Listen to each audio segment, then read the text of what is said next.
இது பாருங்க, கீரை இது வல்லாரை கீரை. இவ்வளோ நல்லா ஃப்ரெஷ்ஷாக தலை இருக்குது பாருங்கள். எங்கள் தோட்டத்திலேயே இருக்குது. இதை பிரித்து நான் இப்போது துவையல் செய்ய போகிறேன். நம்ம அழகாக ஒரு கப் இட்டுன்னு வந்து இது போல் ஒரு தழையாக பிரிச்சுக்கலாம். இது வீட்டிலேயே இருக்கிறதால ரொம்ப நல்லா ஃப்ரெஷ்ஷாக இருக்குது பாருங்கள். இந்த வல்லாரை கீரை கூட வந்து எவ்வளோ பெருசு இருக்குது பாருங்கள். நம்ம மார்க்கெட்டில் வாங்குறது வந்து ரொம்ப சின்னதாக இருக்கும். நிறைய இருக்குது பாருங்கள். இது பிரித்து நான் இப்போ உங்களுக்கு துவையல் எப்படி செய்கிறதுன்னு காட்டுறேன்.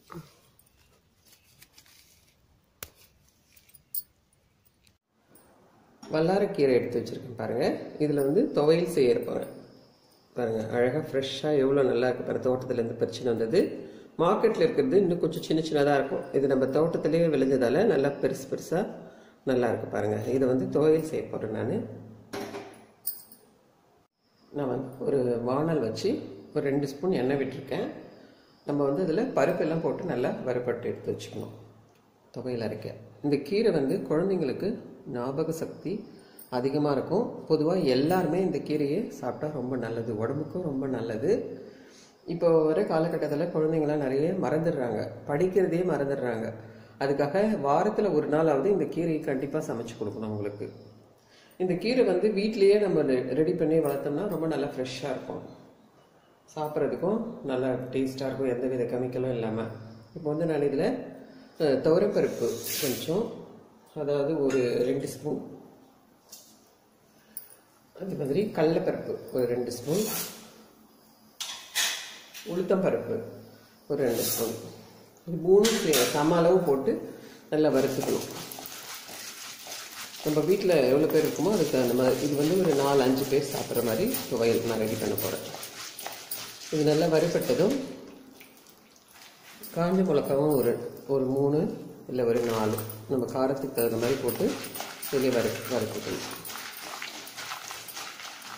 அடுத்தது மிளகு வந்து ஒரு 1/2 ஸ்பூன் மிளகு, சீரகம் ஒரு கொஞ்சமாக, இதெல்லாம் வெளியே போட்டு நல்லா வறுத்துக்கணும். மிளகு, சீரகம், அந்த கீரை இது எல்லாமே ரொம்ப நல்லது உடம்புக்கு. இப்போ எக்ஸாம் டைமில் படிக்கிறாங்க, எல்லாம் மறந்துடுறாங்க குழந்தைங்க. அதுக்காகவே இது ரெடி பண்ணி கொடுக்கணும் கண்டிப்பாக. இப்போது +2 எக்ஸாம் எல்லாம் நடந்துருக்கு இல்லைங்களா. இது கொஞ்சம் வறுபட்டதும் நம்ம கீரையை போட்டுக்கலாம்.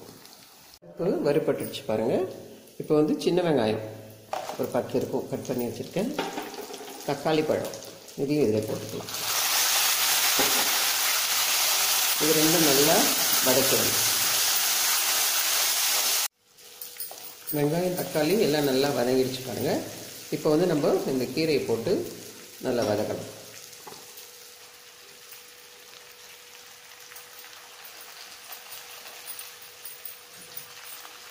இது நல்லா வதக்கிட்டோம்னா அப்படியே துவையல் மாதிரி அரைச்சிடணும்.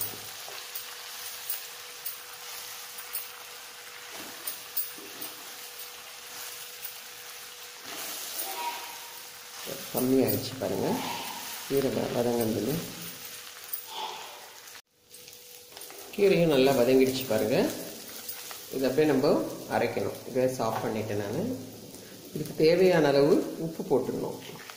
உப்பு போட்டுதான் சூடு ஆறுனது நம்ம அரைச்சிடணும். துவையல் மாதிரி நல்லா கட்டியாக அரைச்சிடணும்.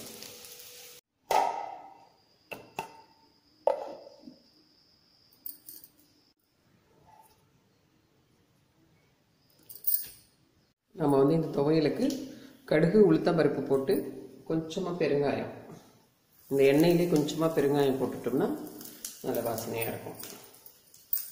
இந்த துவையல் வந்து சாதத்தோடவும் பிசைஞ்சு சாப்பிட்லாம், இட்லி தோசையோடவும் சாப்பிட்லாம், நல்லாயிருக்கும்.